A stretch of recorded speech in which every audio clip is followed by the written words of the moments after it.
ማስታወቂያና ተያያዥ የሆኑ የህግ ጉዳዮችን በዚህ ቪዲዮ እንመለከታለን። ሰላም እንዴት ናችሁ? ጠበቃ ጌታሁን አያልቅበት ነኝ። እንግዲህ በዛሬው ቪዲዮአችን በተለይም ሰሞኑን በሀገራችን ሚዲያዎች በጣም መነጋገሪያ ከሆኑ ጉዳዮች አንደኛው ላይ ያለውን የህግ ጉዳይ ላይ ለመዳሰስ እንሞክራለን። በእርግጥ ጉዳዩ የተነሳበትን ምክንያት እዚህ ጋር ማንሳት በፍርድ ቤት የተያዘ ጉዳይ ስለሆነ ተገቢነት የሌለው ነው። ነገር ግን ለእናንተ ይጠቅማል እና ምናልባትም አውቃችሁ መጠንቀቁ ደግሞ ይበልጥ የተሻለ ነው በሚል የተወሰኑ ጉዳዮችን ግን በዛ ዙሪያ ለማለት እሞክራለሁ። በተለይም ሀገራችን ኢትዮጵያ ማስታወቂያ እና ከዛ ጋር ተያያዥነት ያላቸውን ጉዳዮች በህግ ደንግጋ መጠቀም ከጀመረች በጣም ረጅም ጊዜ ሆኖታል።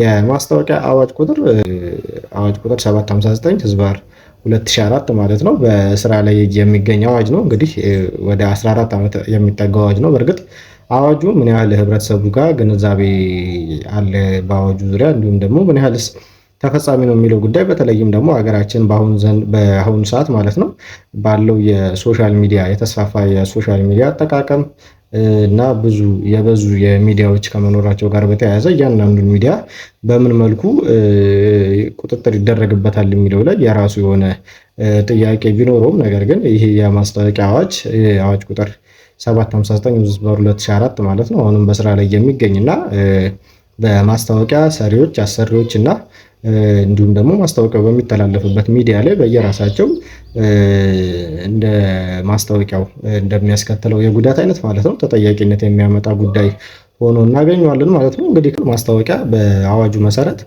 የምርት አገልግሎትን ሽያጭ እንዲስፋፋ ወይንም ደግሞ የስም አርማ፣ የንግድ ምልክት ወይንም ደግሞ ዓላማ እንዲተዋወቅ የማስታወቂያ ማሰራጫ መንገድ አማካኝነት የሚሰራጭ የንግድ ማስታወቂያ ነው ሲል ሕጉ ያስቀምጣል። እንግዲህ ከዚህ ጋር ተያይዞ እነዚህ ማስታወቂያዎች ማለት ነው የሚተላለፉባቸው የተለያየ መንገዶች እንዳሉ ያስቀምጣል። በሕጉ ማስታወቂያ የሚተላለፉባቸው መንገዶች የመገናኛ ብዙሃን አሉ፣ የውጭ ማስታወቂያዎች፣ የቴሌኮም ማስታወቂያዎች፣ በፖስታ፣ በኢንተርኔት፣ በሲኒማ፣ በፊልም እና በመሳሰሉት መንገዶች ማስታወቂያ እንደሚሰራጭ በሕጉ ተቀምጦ እናገኛለን። እንግዲህ ስለ ማስታወቂያ ስናወራ በሕጉ ላይ ማስታወቂያ 3 አካላትን ያካተተ እንደሆነ ያስቀምጣል። እነዚህም ወኪል፣ አሰራጭና አስነጋሪ ተብለው ይቀመጣሉ። ይሄ ወኪል የምንላቸው በዋናነት ማስታወቂያውን የሚያስተዋውቁት ወይንም ደግሞ ወደ ፊት ገጽ ወጥተው ራሳቸውን፣ ታዋቂነታቸውን ወይም ተሰሚነታቸውን ተጠቅመው ማስታወቂያውን ለህዝብ ወይም ደግሞ ለተጠቃሚው አገልግሎቱን የሚያስተዋውቁ ሰዎች ሲሆኑ አሰራጭ የምንላቸው ደግሞ ይህንን ማስታወቂያ የሚያስተላልፉት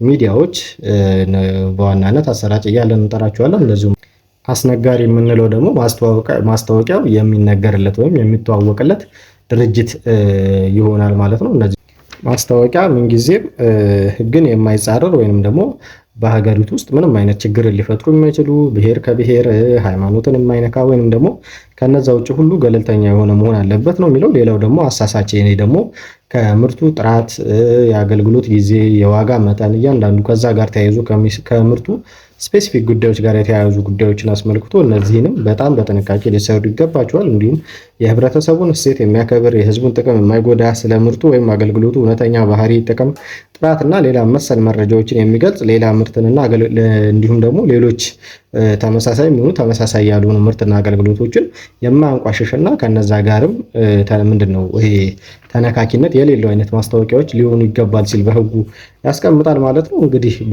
ከዚህ ጋር ተያይዞ እያንዳንዱ የማስታወቂያ ወኪል ማለት ነው ወይንም ደግሞ ማስታወቂያውን የሚያስተላልፈው ግለሰብ ስለሚያስተዋውቀው ማስታወቂያ በቂ የሆነ መረጃ እንዲያረጋግጥ ይጠበቃል። ተጠያቂነትም የሚመነጨው ይህንን ኃላፊነት ስላለበት ነው። ምክንያቱም የሚያስተዋውቅለትን ድርጅት ስለ ምርቱ ወይም ስለሚያስተዋውቀው አገልግሎት ማለት ነው በቂ የሆነ መረጃን ከድርጅቱ የመጠየቅ ኃላፊነት አለበት። የምርቱን እውነተኝነት፣ ትክክለኝነት ወይም ደግሞ አገልግሎትም ከሆነ ደግሞ እሰጣለሁ እያለ የሚያስተዋወቀውን አገልግሎት በትክክል የሚሰጠው አገልግሎት ነው ወይ፣ ስለ ጥራቱስ፣ ስለ ዋጋው መጠን እያንዳንዱ ጠይቆ የማረጋገጥ ኃላፊነት አለበት። ማስታወቂያ አስነጋሪውም ወይም የሚተዋወቅለት ድርጅትም ቢሆን ከዚህ ከማስታወቂያ ጋር ተያይዞ በትክክል የሚያስፈልጉ ማስረጃዎችን ሁሉ ማለት ነው ማስታወቂያውን ለሚያስተዋውቅለት ግለሰብ የመስጠት ግዴታ በሕጉ ተቀምጦበታል ማለት ነው።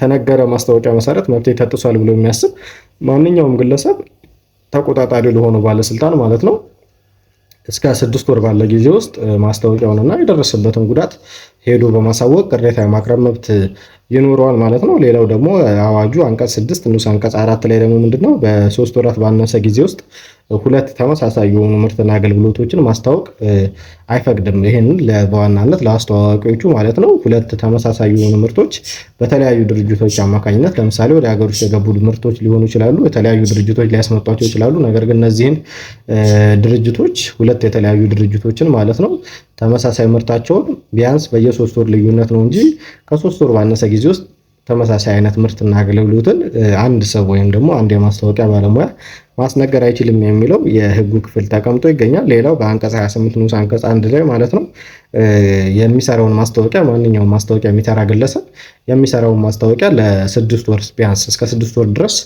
ሪከርዱን ይዞ ማቆየት ይኖርበታል ማለት ነው። እነዚህ እንግዲህ በአዋጁ የተቀመጡ ናቸው። እንግዲህ ቅጣትን በተመለከተ በዋናነት ይሄ አዋጅ የወንጀል ተጠያቂነትን አያስቀምጥም።